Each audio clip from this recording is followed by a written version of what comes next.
دریافت فرمایا کہ ایک چچا زاد بھائی نے اپنی بیوی کو کچھ عرصہ پہلے ایک طلاق دی، پھر کچھ عرصے بعد ایک اسٹامپ پر ایک اور طلاق دے دی، پھر ایک ویسے زبان سے بھی دے دی، پھر 2 ماہ بعد واپس لے آئے اور کچھ عرصے کے بعد جرگے میں گئے تو 3 طلاقیں اکٹھی دے دیں، یہ 6 ہو گئیں۔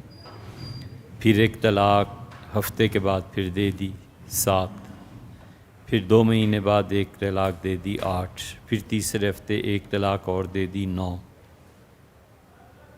پھر چیزیں لے گئے، مہر وغیرہ سب چیزیں جرگے میں شمار ہوئے، سب معاملات طے ہوئے، اور 6 ماہ کا عرصہ گزرنے کے بعد واپس پھر آئے اور کسی سے فتویٰ لے کے ہمیں کیا کرنا چاہیے 5 بار طلاق دینے کے بعد واپسی کی صورت۔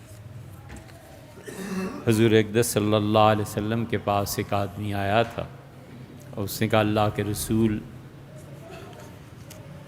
میں نے اپنی بیوی کو 1000 طلاقیں دی ہیں۔ تو حضور اقدس صلی اللہ علیہ وسلم نے فرمایا نہایت ناراضگی میں کہ 3 طلاقیں تو واقع ہو گئیں اور 997 مرتبہ تم نے اللہ کا مذاق اڑایا۔ تو 3 طلاقیں تو ہو گئی تھیں، باقی 7 مرتبہ انہوں نے اللہ کا مذاق اڑایا۔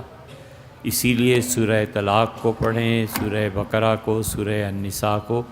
اللہ بار بار کہتا ہے کہ میرے احکامات کو، نکاح اور طلاق کو کھیل کا نشانہ نہ بنا لینا، اسے ہی کہتے ہیں کہ خدا کے حکموں کے ساتھ کھیلنا۔ اب اس کے واپس لانے کی کوئی صورت نہیں رہی۔